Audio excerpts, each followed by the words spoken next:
Les amis, ravi de vous retrouver aujourd'hui pour une nouvelle vidéo. Aujourd'hui, on va parler du Borussia Dortmund, d'un club qui me désespère de plus en plus et je suis énormément déçu parce que j'ai beaucoup d'affection pour Dortmund. J'adore le football allemand et cette équipe de Dortmund m'a vraiment fait rêver dans mon enfance et je suis triste de voir que cette équipe s'enfonce dans sa position de club tremplin.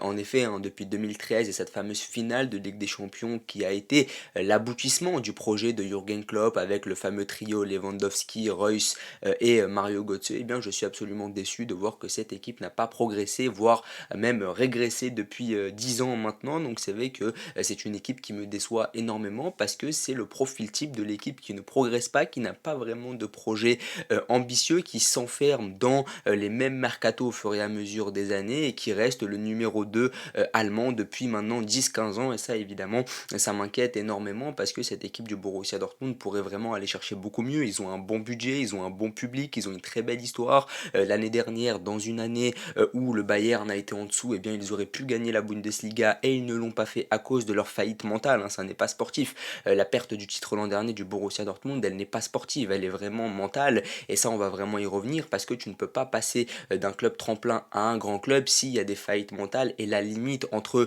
les clubs tremplins et les gros clubs, c'est l'argent, oui, mais c'est aussi le facteur mental, parce qu'on a vu que le Bayern Munich, par exemple, l'année dernière, était resté solide jusqu'au bout, malgré les tempêtes, malgré le fait que Dortmund soit passé devant, et bien le Bayern s'est toujours accroché, alors que lorsque Dortmund a vu que le Bayern passait devant, et bien les hommes d'Edin Terzic ont complètement lâché. Donc ce qui a fait la différence l'an dernier entre le Bayern et Dortmund, c'est que le Bayern est un grand club qui a l'habitude de ce genre de courses un peu compliquées, notamment en Ligue des Champions. Ils ont engrangé de l'expérience avec des joueurs de grande qualité et avec une grosse force mentale. Donc le Bayern, c'est l'exemple type du gros club. Et de l'autre côté, on avait une équipe de Dortmund qui n'était pas habituée à ce genre de course folle, qui a subi l'hégémonie du Bayern pendant des années et qui s'est retrouvée un peu bête au moment de remettre en cause cette domination bavaroise. Et donc forcément, c'est ce qui a fait la différence entre le gros club qui a l'habitude de ce genre d'échéance et le petit club qui s'est enfermé pendant des années dans sa position de club tremplin. Alors le premier point, c'est que Dortmund souffre de la comparaison avec le Bayern Munich. Évidemment, quand tu t'enfermes dans ta position de numéro 2 allemand pendant des années, eh bien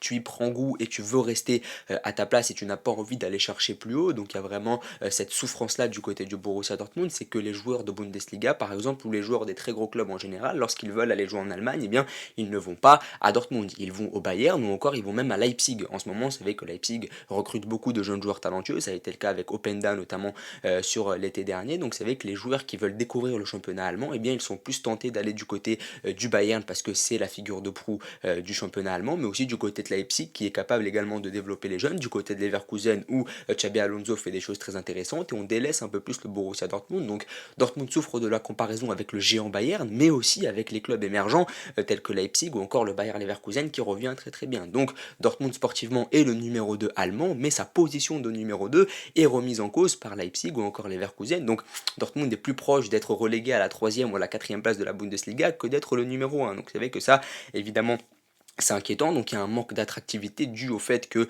ce club-là est un club tremplin. Évidemment, c'est un club qui peut attirer de très bons jeunes. Ils l'ont fait avec Haaland, Sancho, Bellingham, Dembélé. Ils peuvent les attirer, mais malheureusement, tu ne peux pas construire avec ce genre de joueurs parce que la seule envie de ce genre de joueurs-là, lorsqu'ils viennent à Dortmund, c'est de quitter le club au bout de 2-3 ans lorsque l'offre du grand club viendra. Dembélé au Barça, Bellingham au Real, Haaland à Manchester City. Donc le fait que tu t'enfermes dans cette position de club tremplin, eh bien ça te permet de recruter des joueurs de qualité que tu peux faire grandir, mais ces joueurs-là viennent dans l'intérêt de grandir et de partir dans 2-3 ans. Et c'est forcément voilà l'apanage du club tremplin, c'est le club qui va te permettre de te révéler. Ça a été le cas avec Bellingham, avec Haaland, mais qui va rapidement partir pour finalement jouer les grosses compétitions et pouvoir gagner les grosses compétitions, ce que Dortmund est incapable de faire actuellement. Il y a évidemment des passages marquants sur la dernière décennie du côté du Borussia Dortmund. À partir du moment où tu as eu le trio Lewandowski, Götze, Reus, et bien tu regardes que dans ce trio-là, il y en a deux qui sont partis du côté du Bayern Munich, Lewandowski et Götze. Ça nous montre parfaitement que aujourd'hui, les joueurs du Borussia Dortmund, lorsqu'ils viennent et lorsqu'ils font une très très bonne saison du côté de Dortmund, leur seule envie c'est de partir ailleurs. Le seul qui est resté c'est Reus, mais c'est un peu irrationnel rationnel parce qu'il a une passion absolue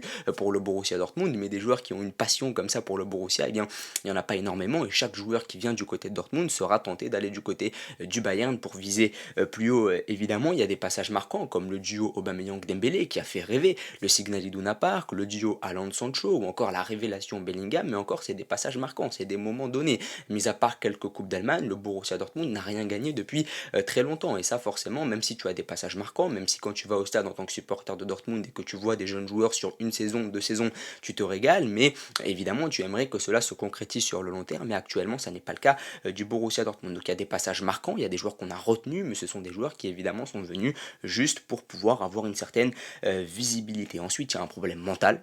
Il y a un problème de réalisme, il y a également des problèmes défensifs. On va revenir sur le premier point, le problème mental. On l'a vu l'an dernier avec le titre, mentalement cette équipe du Borussia Dortmund a été extrêmement friable et cela leur a coûté le titre. Ils étaient vraiment à 2 doigts de l'avoir, leur destin était en main au moment du dernier match et finalement ils ont fini par perdre à domicile face à une équipe de Mayence qui est beaucoup plus faible que toi et qui n'a plus rien à jouer. Donc on a vu très clairement que l'attente des supporters envers les joueurs, eh bien les joueurs ça les a complètement fait craquer, ils n'ont pas supporté le fait d'avoir toute cette pression autour d'eux. Donc le problème il est mental, mais là aussi c'est peut-être aussi le problème du coach, un coach qui a peut-être été dépassé quand on voit que de l'autre côté le coach c'est Thomas Tuchel qui a énormément d'expérience et que en tant que Borussia Dortmund tu n'as que Edin Terzic, forcément tu souffres de la comparaison. Également il y a un problème de réalisme et encore une fois tu te bats pas pour pouvoir recruter des numéros 9 de grande qualité, tu es allé chercher Füllkrug, certes Füllkrug c'est un bon attaquant de Bundesliga qui a mis sa quinzaine de buts l'an dernier au Werder, qui a fait de très très bons débuts en sélection allemande, mais c'est pas le numéro 9 qui va te faire gagner la Bundesliga, c'est pas le numéro 9 qui va te faire gagner la Ligue des Champions. Donc tes problèmes de réalisme, tu tentes de les régler en allant chercher un bon attaquant de Bundesliga, alors qu'avant tu étais allé chercher Erling Haaland. Et quand tu passes de Haaland à Haller, puis à Füllkrug, forcément il y a une certaine dégénérescence et tu te poses vraiment la question de l'ambition de cette équipe du Borussia Dortmund. Quelle est l'ambition quand tu passes de Haaland à Füllkrug en 2-3 ans?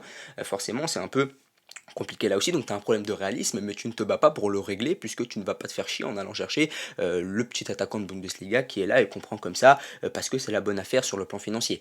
Voilà. Ensuite, il y a les problèmes défensifs. Cette équipe du Borussia Dortmund a de gros problèmes défensifs, et ce depuis des années. La défense est lourde, entre Hummels, Süle, Schlotterbeck, je trouve que ça reste quand même plutôt moyen. Ce sont des très bons défenseurs de championnat allemand, c'est-à-dire que c'est des gars qui peuvent défendre haut, c'est des gars qui sont formés à la Bundesliga, mais dès que tu les mets en Ligue des Champions, dès que tu les mets face à des adversaires comme Mbappé, comme l'année dernière on l'a vu en Ligue des Champions, notamment face à Joao Félix, face à Kai Havertz, on l'a vu face à Chelsea en Ligue des Champions, et bien c'est beaucoup plus compliqué.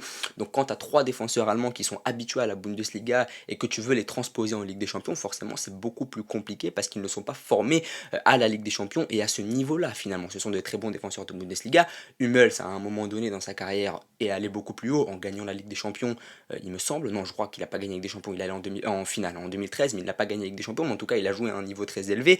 Mais sinon sous le Schlotterbeck ils n'ont pas beaucoup de faits d'armes sur le plan international, notamment en Ligue des Champions. Ce ne sont pas des joueurs de classe mondiale, donc forcément tu as des problèmes défensifs. Mais là aussi tu payes ta politique, tu es allé chercher Schlotterbeck à Fribourg, tu es allé chercher Soule au Bayern libre, tu as pris les joueurs qui étaient un peu là, qui étaient un peu dans l'air du temps en Bundesliga, et tu n'as pas visé plus haut. Tu t'es dit je vais aller faire la bonne affaire en suivant ma politique de base, c'est-à-dire aller chercher en Bundesliga sans penser à la Ligue des Champions, sans penser à des ambitions beaucoup plus élevées, alors qu'on voit que Leipzig par exemple se casse vraiment la tête sur le mercato en allant chercher de jeunes joueurs français, en allant miser de grosses sommes sur des joueurs qu'on ne connaît pas, alors que Dortmund s'enferme dans cette politique d'aller chercher de bons joueurs de Bundesliga qui peuvent certes progresser mais qui ne sont peut-être pas assez bons pour aller jouer la Ligue des Champions, et ça évidemment on peut le leur reprocher. Donc comme je disais, il n'y a pas de joueur de classe mondiale à Dortmund aujourd'hui. Qui est le joueur de classe mondiale? Hummels l'a été, Reus l'a été, mais ils ne le sont plus. Brandt n'est pas un joueur de classe mondiale, Malen n'est pas un joueur de classe mondiale, donc ce sont de très bons joueurs pour la Bundesliga, mais pour la Ligue des Champions, le niveau est beaucoup trop élevé pour eux.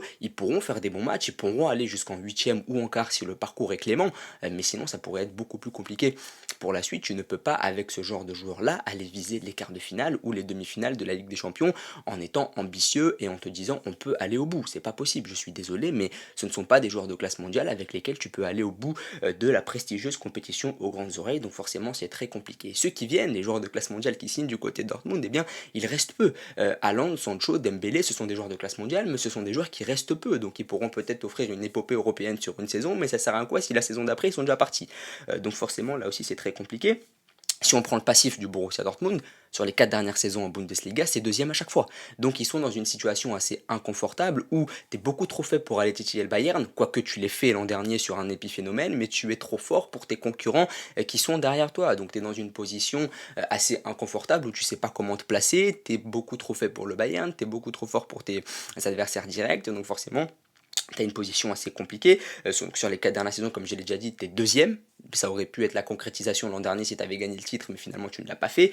En Ligue des Champions, c'est huitième l'an dernier contre Chelsea, contre un Chelsea qui franchement n'était pas énorme. C'est poule la saison d'avant. La saison d'avant encore, ça va en quart de finale face à Manchester City, mais en huitième de finale, ça sort Séville. Donc si Dortmund n'arrive pas à sortir Séville, on pourrait se poser des questions. Et la saison d'avant, tu sors en huitième de finale face au PSG. Donc on voit que cette équipe du Borussia Dortmund est parfaitement capable d'éliminer des équipes en huitième de finale de Ligue des Champions, à condition que ces équipes-là soient plus faibles qu'eux. Voilà, t'élimines une équipe du FC Séville parce que l'équipe du FC Séville est plus faible que toi. Mais dès que tu joues un Chelsea, un PSG, un Manchester City, eh bien tu fais pas le figure parce que tu es un club tremplin, parce que tu es un club de la seconde catégorie des clubs européens. Aujourd'hui, les clubs de première catégorie, t'as le Real, t'as le Barça, t'as Manchester City, t'as le PSG, mais t'as pas le Borussia Dortmund. En tout cas, t'as plus le Borussia Dortmund. Tu pouvais l'avoir il y a 10-15 ans, mais aujourd'hui, le Borussia Dortmund ne fait plus partie des clubs du chapeau 1 de la Ligue des Champions. Lorsque le tirage de la phase de groupe de Ligue des Champions est sorti cette saison, tout le monde a dit que Dortmund allait finir dernier. Pourtant, dans la poule, t'as Milan, t'as Newcastle, qui ne sont pas des foudres de guerre non plus sur les dernières saisons, qui sont de très bonnes équipes, mais qui ne sont pas des foudres de guerre. Normalement, si on suit le sens actuel du football sur les 10 dernières années, eh bien Dortmund devrait finir deuxième de cette poule-là. Et bien les gens aujourd'hui ne mettent plus Dortmund deuxième, puisque sur les dernières compétitions européennes, sur les dernières Ligues des Champions, on a parfaitement vu les limites de Dortmund. Lorsque Dortmund joue une équipe qui est peut-être un peu plus forte, eh bien ils ne parviennent pas à créer la surprise, et ça forcément c'est compliqué. Donc Dortmund est une équipe qui reste à sa place,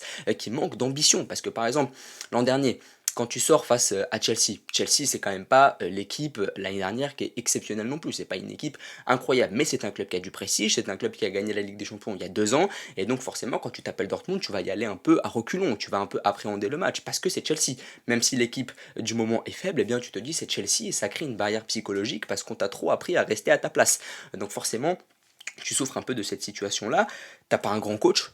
Edin Terzic, c'est pas un grand coach, c'est pas le genre de coach avec lequel j'imagine aller gagner la Ligue des Champions. Donc forcément là aussi c'est très compliqué quand tu vois que le Bayern a Tuchel, quand tu vois que le Real par exemple a Ancelotti, forcément tu souffres de la situation. T'as un mercato qui manque d'ambition. Füllkrug, Ben Sebaini, Nmecha, Sabitzer, c'est très bien, mais ce sont des joueurs qui connaissent très bien la Bundesliga, qui ont été très bons en Bundesliga, que tu es allé chercher dans les clubs encore plus faibles que toi dans le championnat allemand, mais ce ne sont pas des joueurs avec lesquels tu pourras bâtir une équipe suffisamment forte pour aller gagner la Ligue des Champions. Donc là aussi, tu souffres de ton reste à ta place.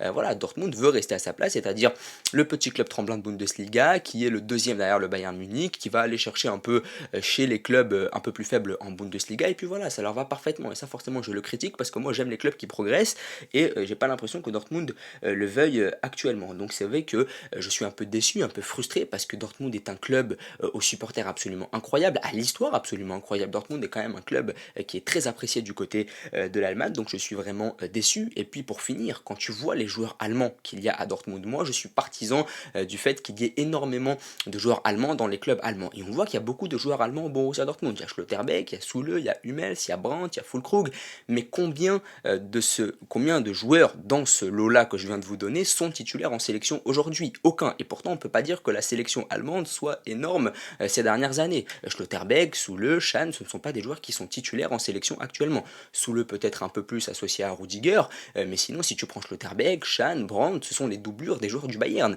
Brandt est la doublure de Musiala, Schahn est la doublure de Kimmich, Schlotterbeck est la doublure de Rudiger, donc forcément, tu as des joueurs qui sont censés être tes meilleurs joueurs, qui sont censés te représenter, mais qui sont remplaçants dans une sélection qui va mal. Donc forcément, ça nous interroge sur le niveau des joueurs allemands du Borussia Dortmund quand on compare aux joueurs allemands du Bayern, qui eux par contre sont tous titulaires avec la sélection allemande. Donc forcément, ça pose un énorme problème là aussi. Si tu veux connaître la force des joueurs du Borussia Dortmund, transpose-les en sélection et regarde ce qu'ils font. Eh bien la réalité, c'est que la majorité d'entre eux sont des remplaçants ou ne sont même pas appelés.